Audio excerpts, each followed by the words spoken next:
A Bad Case of Stripes by David Shannon. Camilla Cream loved lima beans, but she never ate them. All of her friends hated lima beans, and she wanted to fit in. Camilla was always worried about what other people thought of her. Today she was fretting even more than usual. It was the first day of school, and she couldn't decide what to wear. There were so many people to impress. She tried on 42 outfits, but none seemed quite right. She put on a pretty red dress and looked in the mirror. Then she screamed.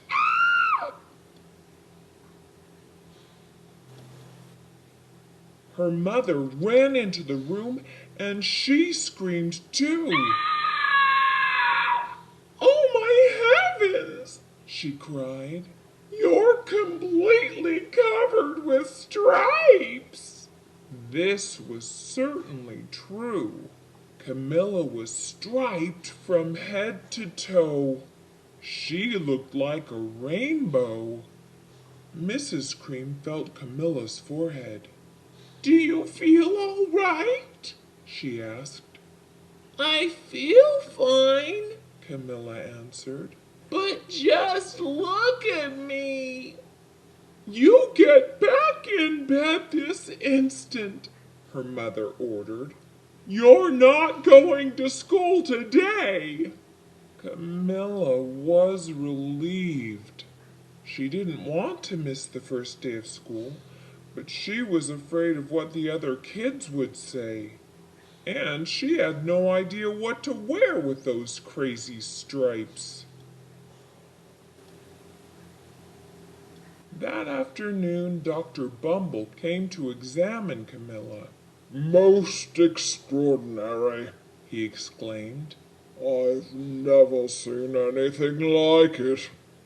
Are you having any coughing, sneezing, runny nose, aches, pains, chills, hot flashes, dizziness, drowsiness, shortness of breath, or uncontrollable twitching?" "No," Camilla told him. "I feel fine."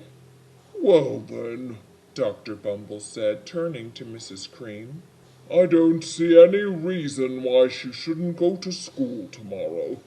Here's some ointment that should help clear up those stripes in a few days. If it doesn't, you know where to reach me." And off he went. The next day was a disaster. Everyone at school laughed at Camilla. They called her Camilla Crayon and Night of the Living Lollipop. She tried her best to act as if everything were normal, but when the class said the Pledge of Allegiance, her stripes turned red, white, and blue, and she broke out in stars. The other kids thought this was great. One yelled out, "Let's see some purple polka dots." Sure enough, Camilla turned all purple polka dotty. Someone else shouted, "Checkerboard!" and a pattern of squares covered her skin. Soon everyone was calling out different shapes and colors, and poor Camilla was changing faster than you can change channels on a TV.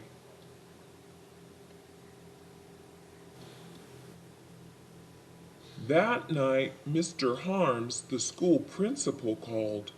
"I'm sorry, Mrs. Cream," he said. "I'm going to have to ask you to keep Camilla home from school. She's just too much of a distraction, and I've been getting calls from the other parents. They're afraid those stripes may be contagious." Camilla was so embarrassed. She couldn't believe that 2 days ago everyone liked her. Now, nobody wanted to be in the same room with her. Her father tried to make her feel better. "Is there anything I can get you, sweetheart?" he asked. "No, thank you," sighed Camilla. What she really wanted was a nice plate of lima beans, but she had been laughed at enough for one day.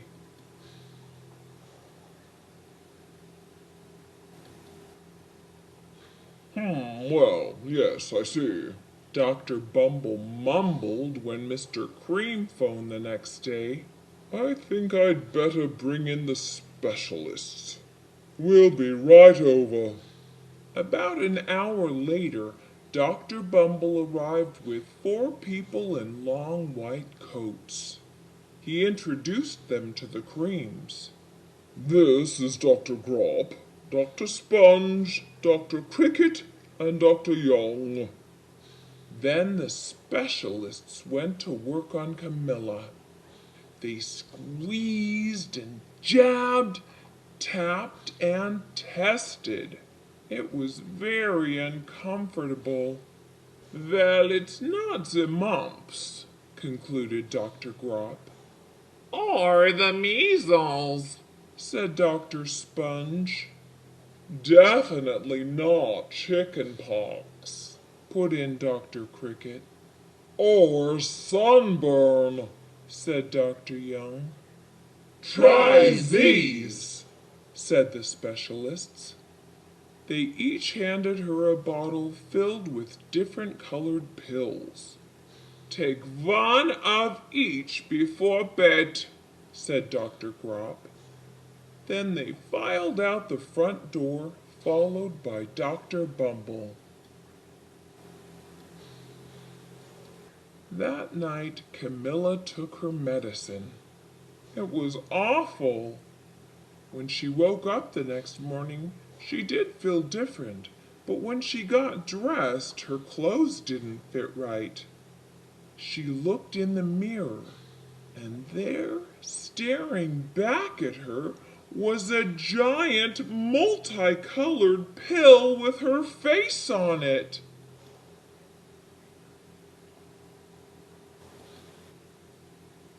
Dr. Bumble rushed over as soon as Mrs. Cream called, but this time, instead of the specialists, he brought the experts.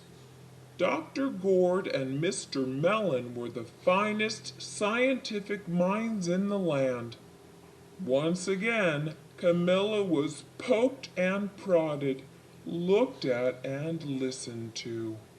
The experts wrote down lots of numbers. Then they huddled together and whispered. Dr. Gourd finally spoke.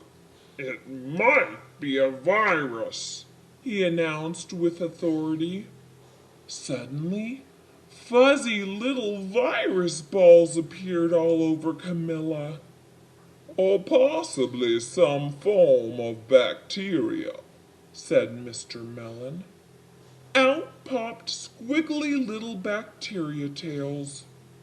"Or it could be a fungus," added Dr. Gourd. Instantly, Camilla was covered with different colored fungus blotches. The experts looked at Camilla, then at each other. "We need to go over these numbers again back at the lab," Dr. Gourd explained. "We'll call you when we know something." But the experts didn't have a clue, much less a cure.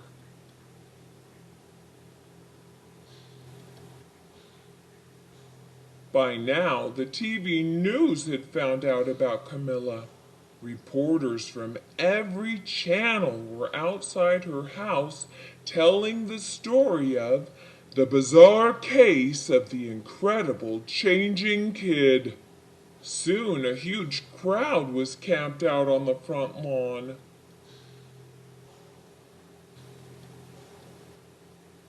The creams were swamped with all kinds of remedies from psychologists, allergists, herbalists, nutritionists, psychics, an old medicine man, a guru, and even a veterinarian. Each so-called cure only added to poor Camilla's strange appearance until it was hard to even recognize her. She sprouted roots and berries and crystals and feathers and a long furry tail. But nothing worked.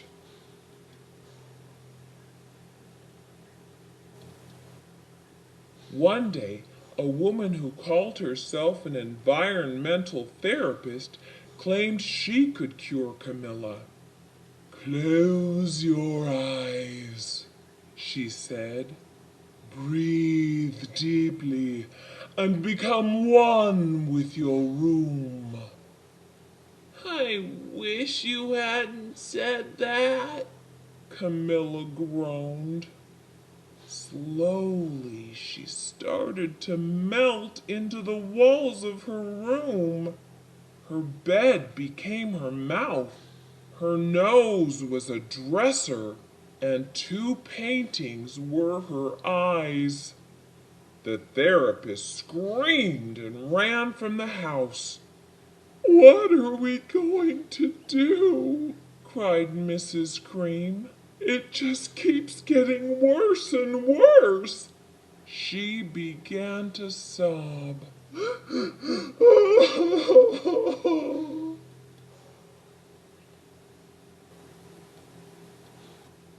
At that moment, Mr. Cream heard a quiet little knock at the front door. He opened it, and there stood an old woman who was just as plump and sweet as a strawberry. "Excuse me," she said brightly, "but I think I can help."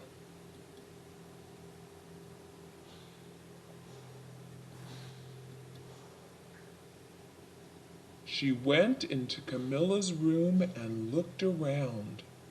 "My goodness," she said with a shake of her head. "What we have here is a bad case of stripes. One of the worst I've ever seen."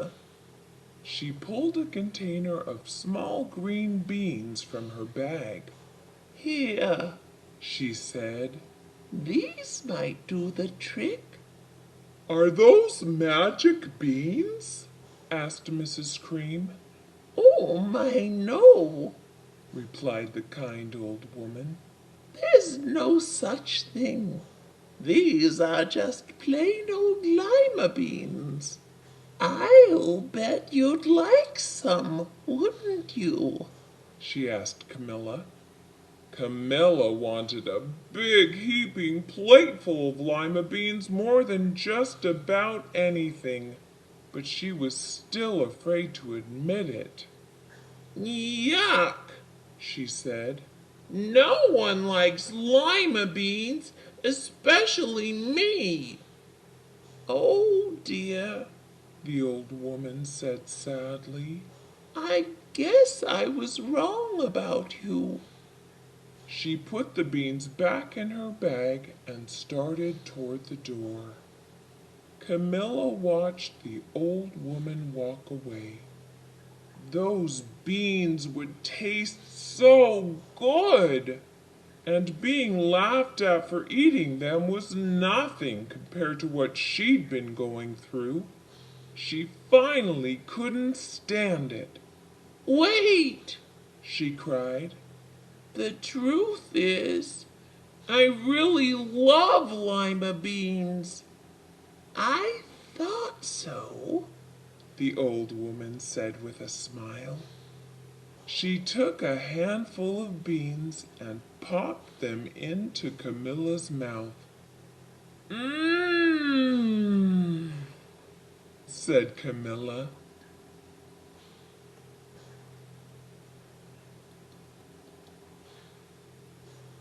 Suddenly, the branches, feathers, and squiggly tails began to disappear. Then the whole room swirled around.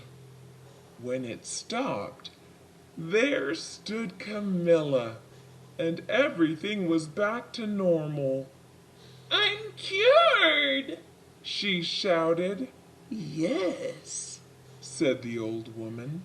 "I knew the real you was in there somewhere." She patted Camilla on the head. Then she went outside and vanished into the crowd.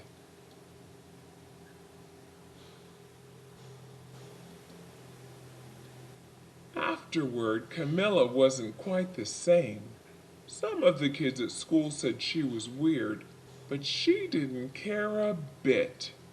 She ate all the lima beans she wanted, and she never even had a touch of stripes again.